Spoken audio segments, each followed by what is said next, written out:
David has bitten very hard at anyone that wants to bring up Atlas.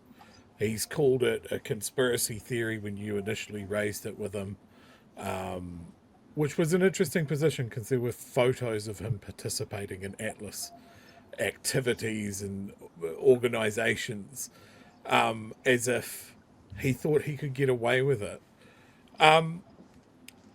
Is this what sort of tweaked your interest to push a little bit harder on this?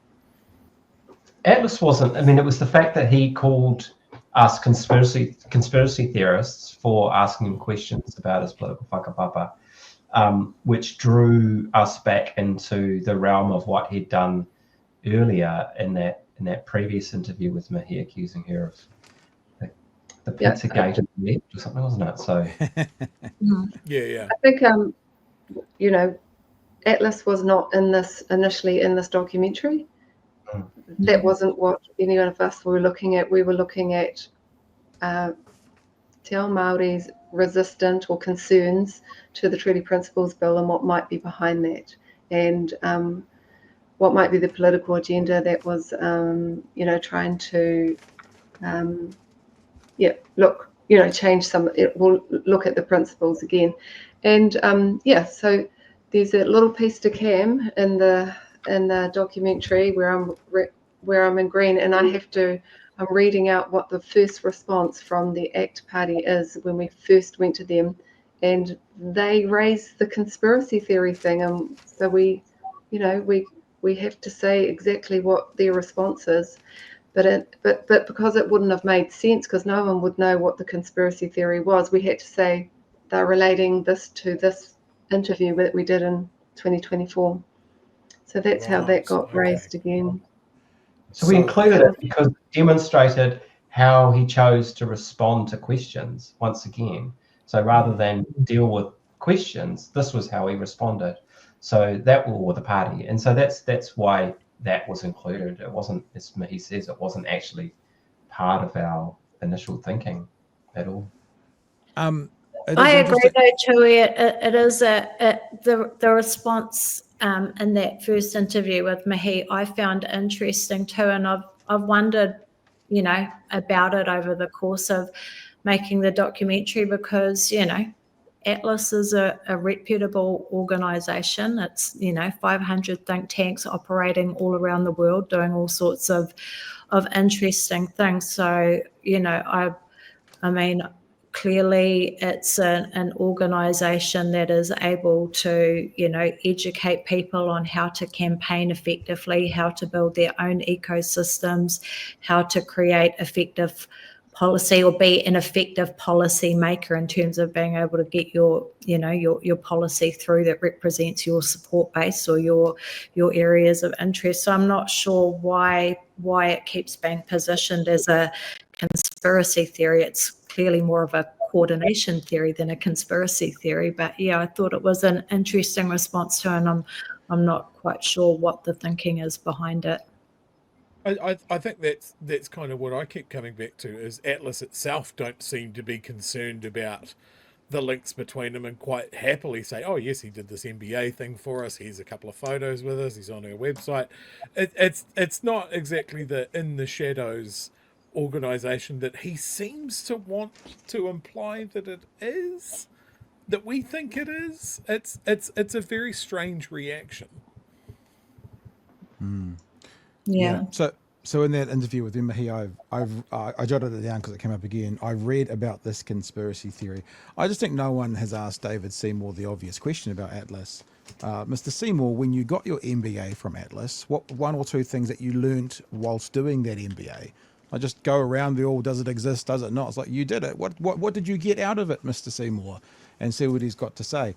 I wanted to also come back to Tom Flanagan, because Tom Flanagan is connected to the Frontier Centre for Public Policy.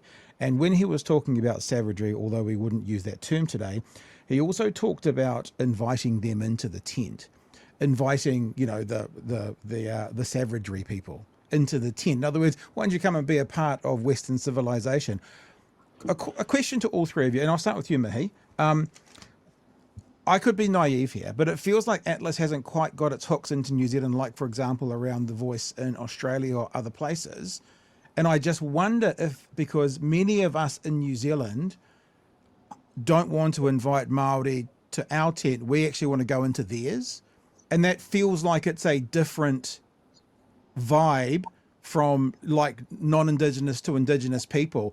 Is there something a little bit different? Not saying that we have no problems, you know, in Indigenous issues in New Zealand, but because it feels slightly different to the rest of the world, is it harder for Atlas to get its claws in? Because I'm happy to sit at Māori's table. They don't have to sit at mine, and I think there are lots of New Zealanders like that.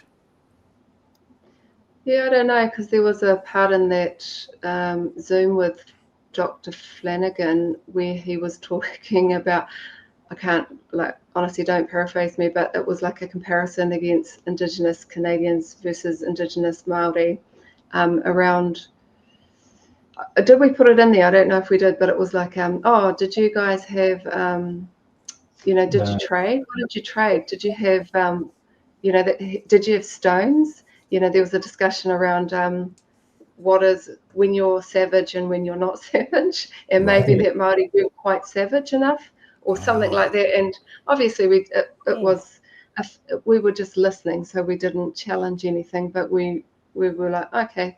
So his perception, I think, is that we weren't the same. So Indigenous Canadians weren't the same as Māori here. So perhaps maybe that maybe we have a better relationship with Pākehā.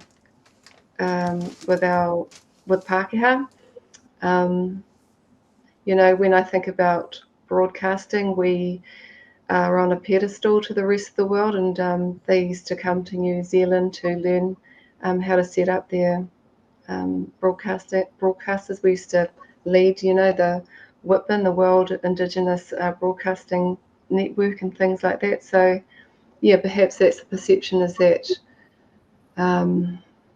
we're a little bit, we're doing better or something like that. I don't know. Yeah, and I'm always really careful with this conversation. Doing better doesn't mean we're doing fine. Like, there is lots of improvement. Oh, absolutely not. I mean, that's the whole thing. That's this. I mean, this goes to that question line the other day in Parliament where Marnie Dunlop asked about Māori funding, and David Seymour responded saying it was a racist question, but we're asking about the inequities. Really what's on the table is how are we going to close the gaps of this inequity between Māori as treaty signatories to the treaty and the Crown. I'm definitely not saying that there's not work to be done. There's absolutely work to be done. And this is the whole problem with comparing Indigenous people to Indigenous people, their rights to each other's rights, and the failures of the Crown in those countries to each other. Yeah. Annabelle, got any thoughts around that? I think we have less vested interests here in terms of, billionaires or, billion-dollar companies that are wanting to drill and all of those sorts of things. So I think that's part of it. I think that, we are a smaller country. We are a smaller, Te Ao Māori is more interwoven, through our family ties, our iwi ties, and so we're able to respond and coordinate much quicker.